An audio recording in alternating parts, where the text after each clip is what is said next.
Hello students, I am going to teaching about the subject money and banking of class 11 and the chapter first. The name of the chapter is barter and the evaluation of money. ये first chapter में हम लोग money banking है जो कि बहुत ही interested subject है और इसमें हम लोग फर्स्ट चैप्टर जो पढ़ने जा रहे हैं तो फर्स्ट चैप्टर को हम लोग पॉइंट वाइज क्लियर करेंगे। एक पॉइंट लेंगे उसको क्लियर करेंगे, फिर सेकेंड पॉइंट, थर्ड पॉइंट और पार्ट पार्ट करके पढ़ेंगे। ये पार्ट फर्स्ट है, फिर सेकेंड जो टॉपिक स्टार्ट होगी इसी की कंटिन्यू करते रहेंगे जब तक कि हमारी ये चैप्टर, हमारा फर्स्ट चैप्टर कंप्लीट नहीं हो जाता। तो अब हम लोगों को बार्टर के बारे में पढ़ना है इस चैप्टर में और इवैल्यूएशन ऑफ मनी, मनी का कैसे मनी इवैल्यूएट हुई, कैसे मनी आई और बार्टर सिस्टम के बारे में पढ़ना है। कुछ बच्चे इसके बारे में पहले से जानते होंगे, जो नहीं जानते इस चैप्टर में उनको सब क्लियर हो जाएगा। पहला टॉपिक है need and evaluation of money. Need क्या है? यहाँ पर नीड से क्या कॉन्सेप्ट हुआ? नीड का मतलब हुआ मनी के कॉन्सेप्ट से लेकर के एक्सचेंज के कॉन्सेप्ट से लेकर हम पढ़ेंगे।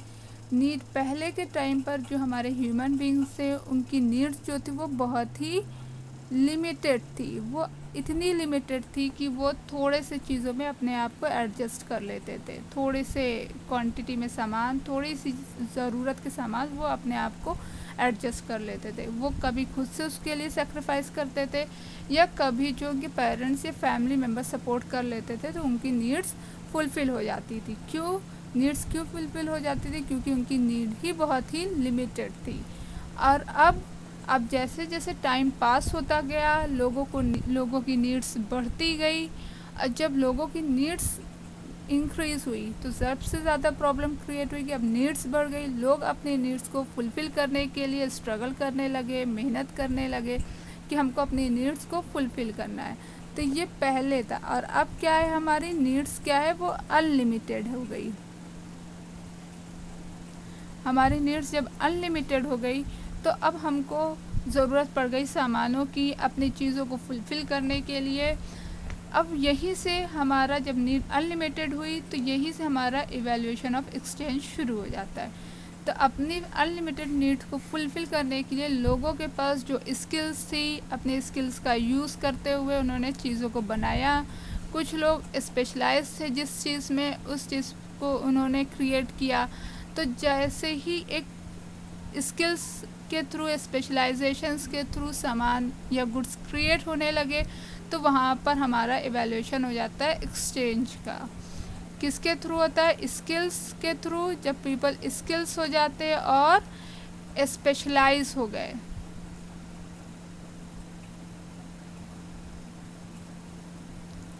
स्पेशलाइजेशन एंड स्किल्स के थ्रू, तो ये यहाँ पर हमारा इवैल्यूएशन ऑफ एक्सचेंज हो गया।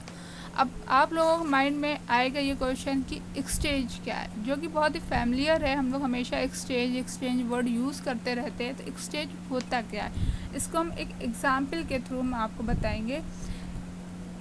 सेकेंड पॉइंट हमारा यही है, meaning and definition of exchange. यहाँ मीनिंग हम पढ़ेंगे। मीनिंग क्या है? The process of getting one commodity in the place of another is called exchange.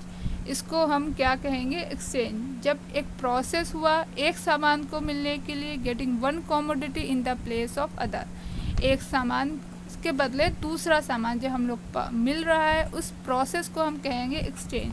जैसे कि ये एक एग्जाम्पल है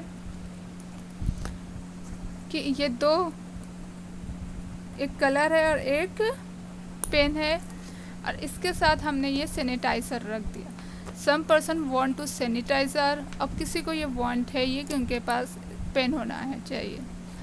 तो अब यहाँ पे एक्सचेंज हुआ कि तुम हमको सैनिटाइज़र दो और हम तुमको ये पेन देंगे। तो एक्सचेंज क्या हुआ, इसमें हम लोग पढ़ रहे हैं एक्सचेंज क्या हुआ। Process of getting one commodity, एक कॉमोडिटी का मिलना in the place of another, दूसरे के प्लेस पर, तो उसी को कहा जाएगा एक्सचेंज। तो जो मिस्टर एक्स थे उनको पेन चाहिए थी, एक मिस्टर वाई थे उनको सैनिटाइज़र चाहिए था। तो वो जो है उनको सैनिटाइज़र दिए और उनसे जो है ये पेन और कलर लिए। तो ये हो गया, इसी को कहते हैं एक्सचेंज। इसमें 2 पर्सन का होना बहुत ज़रूरी है, 2 पर्सन, मिनिमम 2 पर्सन एक्सचेंज में जो है वो एक्सचेंज के प्रोसेस में। तो इसमें हम एक प्रोफेसर है, उनकी हम डिफिनेशन भी पढ़ेंगे। प्रोफेसर सिल्वरमैन, उन्होंने क्या दिया, एक्सचेंज इज़ वॉलेंट्री।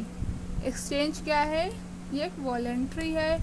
वॉलेंट्री का मतलब क्या हुआ, जो अपनी इच्छा से दे, मतलब given because you want to do. Given, voluntary की मीनिंग क्या हुआ, गिवन देना, जब तुम चाहोगे तो।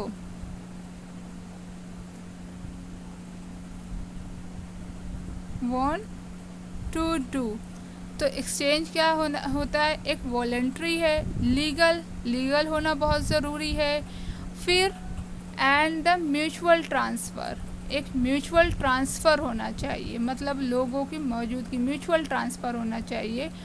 किसका, गुड्स का। गुड्स क्या है, सामानों का म्यूचुअल ट्रांसफ़र हो, और सर्विसेज का, जो सर्विसेज है उसका ट्रांसफ़र हो बिटवीन 2 पार्टीज़, 2 पार्टीज़ के बीच में। मतलब इसमें सबसे पहली बात ये क्या कही गई है, पार्टीज़ होना ज़रूरी है, एटलीस्ट 2 पार्टीज़ हो।